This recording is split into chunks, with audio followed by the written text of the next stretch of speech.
আল্লাহর কাছে সবচেয়ে প্রিয় আমল, আল্লাহর কাছে সবচেয়ে পছন্দনীয় কাজ, সবচেয়ে আল্লাহর ভালোবাসার কাজ বান্দার, সেই কাজ, যেই ভালো কাজ, যেই ইবাদত, যে আমল বান্দা নিয়মিত করে, পরিমাণে সেটা অল্প হলেও হোক, পরিমাণে অল্প কিন্তু করে নিয়মিত, আল্লাহর কাছে আমলটা বেশি প্রিয় সেই আমলের তুলনায় যে আমল একসাথে অনেক করা হয় কিন্তু পরে আর করার কোনো খবর নেই।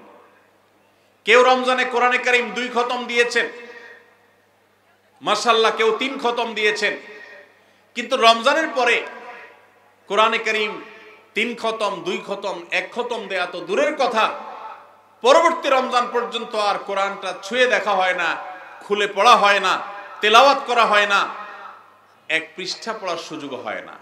তাহলে এই 3 খতম 2 খতমের চাইতে রমজানে কেউ যদি 1 খতম কোরআন দেন অথবা তার চাইতে কমও কোরআন তেলাওয়াত করেন, কিন্তু রমজানের পরে সেই কোরআন দিনে হয়তো 2-5 পারা পড়তে পারেন না, কিন্তু 1 পৃষ্ঠা হইলেও পড়েন, 2 পৃষ্ঠা হইলেও পড়েন, তার দৈনন্দিন রুটিনের মধ্যে কোরআন তেলাওয়াত থাকেই থাকে। আল্লাহর কাছে ওই 3 খতম দেওয়া কোরআন তেলাওয়াতকারীর চাইতে মাত্র 10 পারা কোরআন তেলাওয়াত করেছেন যিনি রমজানে, কিন্তু রমজানের পরেও সেটাকে ধরে রেখেছেন, পরিমাণে অল্প হলেও আল্লাহর কাছে এই দ্বিতীয় ব্যক্তি অনেক বেশি শ্রেয় এবং প্রিয়। প্রিয় ভাইরা আমার, রমজানে আপনি অনেক দান দক্ষিণা করলেন, রমজানের পরে আর খবর নাই, আল্লাহর কাছে এটার চাইতে বেশি প্রিয় রমজানে তৌফিক অনুযায়ী দান সাদেকা করেছেন, রমজানের পরেও আপনি দান সাদেকা অল্প অল্প হলেও ধরে রাখার চেষ্টা করেছেন। আল্লাহ আমাদের সবাইকে রমজানে যে সমস্ত নেকামলগুলো আমরা করতে পেরেছি, রমজান শেষ হওয়ার সাথে সাথে সেগুলো বন্ধ না করে বরং সেই আমলের ধারাবাহিকতাকে আল্লাহ আমাদেরকে ধরে রাখার তৌফিক দান করে। ভাইরা আমার, আমরা কি রমজান মাসকে পুজো করেছি নাকি আল্লাহর ইবাদত করেছি? ইবাদত কি আল্লাহকে করেছেন না রমজান মাসকে করেছেন? আল্লাহকে করেছেন। যদি রমজান মাসকে কেউ ইবাদত করে, রমজান মাসকে যদি কেউ পুজো করে, তাহলে তার এখন আর ইবাদত করার দরকার নাই, কারণ রমজান শেষ হয়ে গেছে। আর যদি কেউ ইবাদত করে আল্লাহকে, তাহলে যে আল্লাহ রমজানে ইবাদতের নির্দেশ দিয়েছেন, সে আল্লাহর নির্দেশ রমজানের পরেও ইবাদতের জন্য আছে না নাই? আল্লাহ বলেছেন, ওয়াবুদ রাব্বাকা হাত্তা ইয়াতিয়াকাল ইয়াকিন, তোমার রবের ইবাদত শুধু রমজানে নয়, রমজান ইবাদতের মৌসুম হিসাবে ইবাদত বেশি হতে পারে, কিন্তু রমজানের ইবাদতের ধারা মৃত্যু আসার আগ পর্যন্ত তোমাকে ধরে রাখতে হবে, তবেই আল্লাহর কাছে সাকসেস হওয়া যাবে, তবেই আল্লাহর কাছে সফল হওয়া যাবে, সার্থক হওয়া যাবে।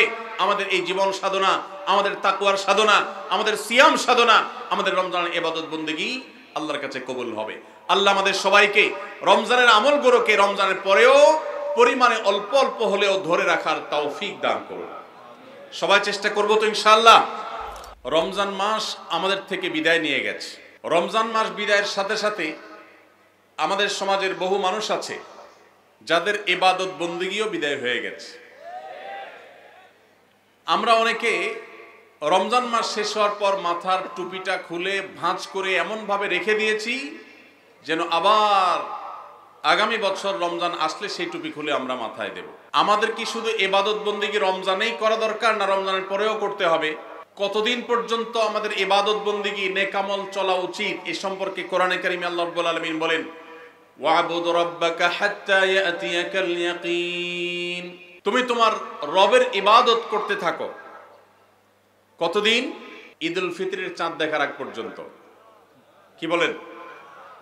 ঈদুল ফিতরের চাঁদ ওঠার আগ পর্যন্ত ইবাদত করো, এরকম কিছু? আল্লাহ বলেছেন, ওয়াবুদ রাব্বাকা হাত্তা ইয়াতিয়াকাল ইয়াকিন, তোমার মৃত্যু আসার আগ পর্যন্ত তোমার রবের ইবাদত তুমি কন্টিনিউ করতে থাকো, নিয়মিত করতে থাকো, ইবাদতের ধারাকে অব্যাহত রাখো, ইবাদত থামাবে না মৃত্যু আসার আগ পর্যন্ত। ইবাদত কতদিন চলবে? মৃত্যু আসার আগ পর্যন্ত। আমরা যারা রমজানের মৌসুমি মুসল্লি হয়েছি, রমজানের পরে আর মসজিদের দিকে আমাদেরকে আসতে দেখা যায় না। আমরা যারা রমজানের দান সাদেকা করেছি, রমজানের পরে আর আমাদের দান সাদেকা করতে দেখা যায় না। আমরা যারা রমজানে কোরআন তেলাওয়াত করেছি, তারাবির নামাজে কোরআন শ্রবণ করেছি, শুনেছি, রমজান চলে যাওয়ার পরে কোরআন আর ছুঁয়ে দেখা, স্পর্শ করার তৌফিক সুযোগ আমাদের যাদের হয় না, প্রিয় ভাইরা আমার, আমাদের জন্য অত্যন্ত ভয়াবহ একটা বার্তা আছে। সে বার্তা কি? আল্লাহ রাব্বুল আলামিন কোরআনে হাকিমে ইরশাদ করেছেন তিনি কার আমল ইবাদত কবুল করেন। আমরা যারা রমজানে প্রত্যেকে যার যার সাধ্য অনুযায়ী কম বেশি ভালো কাজ করার চেষ্টা করেছি, রমজানে রোজা রেখেছি, তারাবির নামাজ পড়েছি, কোরআন তেলাওয়াত করেছি, কোরআন তেলাওয়াত শুনেছি, দান সাদেকা করেছি, তাসবিহ তাহলিল করেছি, দোয়া করেছি, রোনাজারি করার চেষ্টা করেছি, যতটুকু তৌফিক হয়েছে ভালো কাজ করার চেষ্টা করেছি। রমজান মাসে যে সমস্ত ভালো কাজ, যে সমস্ত নেকামল আমরা করেছি, এর কোনটা আল্লাহর কাছে কবুল হয়েছে আর কোনটা হয়নি এটা বোঝার বা এটার নিশ্চিতভাবে জানার কোনো উপায় বা সিস্টেম কি আছে? নাই। কিন্তু কোরআনে কারীমের একটি আয়াত থেকে আমরা ধারণা নিতে পারি কাদের আমল ইবাদত আল্লাহর কাছে কবুল হয়েছে। আল্লাহ রাব্বুল আলামিন ইরশাদ করেছেন, ইন্নামা ইয়াতাকাব্বালুল্লাহু মিনাল মুত্তাকিন। আল্লাহ রাব্বুল আলামিন মুত্তাকিদের, আল্লাহ ভীরুদের, যাদের মধ্যে আল্লাহ ভীরুতা অর্জন হয়েছে, যাদের মধ্যে আল্লাহর ভয়ের চেতনা জাগ্রত হয়েছে, সেই চেতনা থেকে যারা আল্লাহর আদেশ নিষেধ অনুযায়ী নিজেকে পরিচালিত করে, তাকওয়া চর্চা করে, মুত্তাকিদের কাতারে যারা নিজেদেরকে শামিল করতে পারে, আল্লাহ রাব্বুল আলামিন বলেছেন আল্লাহ তাআলা তাদেরটাই কবুল করেন।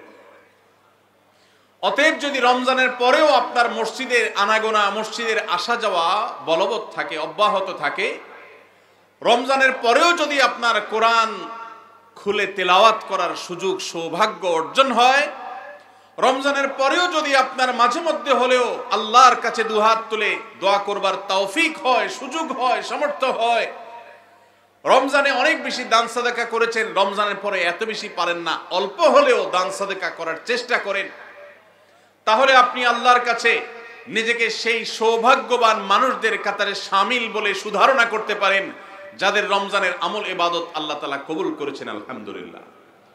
প্রিয় ভাইরা, আমাদের আমল ইবাদত কবুল হয়েছে কিনা এটা বুঝার সবচেয়ে বড় মাধ্যম হলো এটি, রমজানের পরেও যদি আমি রমজানের আমল ইবাদতের ধারাকে ধরে রাখতে পারি, অব্যাহত রাখতে পারি, সে আমলগুলো পরিমাণে ভলিউমে সেরকম করতে না পারলেও অল্প অল্প করে হলেও যদি রমজানের পরে সেগুলোকে আমরা ধরে রাখতে পারি, এখনো মসজিদে যাওয়া আসা থাকে, কোরআনের সাথে সম্পর্ক থাকে, অন্যান্য নেকামলগুলো যদি অল্প অল্প করেও করতে পারি, তাহলে এর মানে হলো এটা আলামত আল্লাহ তাআলা আমার রমজানের ইবাদত কবুল করেছেন, আমাকে মুত্তাকিদের কাতারে শামিল করেছেন। রমজানের পরে এখন গুনাহ করতে গিয়ে বুকটা কাঁপে। আল্লাহ দেখেন যে আল্লাহর ভয়ে রমজানে হারাম থেকে বেঁচে থাকার চেষ্টা করেছি, সে আল্লাহর ভয় এখনো বেঁচে থাকার চেষ্টা করি, হয়তো ততটা পারি না কিন্তু চেষ্টাটা করি, এটুকু যদি করতে পারি তাহলে এটা একটা আলামত, এটা একটা ইন্ডিকেটর যে আল্লাহ তাআলা আমাদের রমজানের আমল ইবাদত কবুল করেছেন। আল্লাহ আমাদের সবাইকে সেরকম সৌভাগ্যবান মানুষের কাতারে শামিল হওয়ার তৌফিক দান করুন। আস-সুন্নাহ ফাউন্ডেশন, উম্মার স্বার্থে সুন্নাহর সাথে।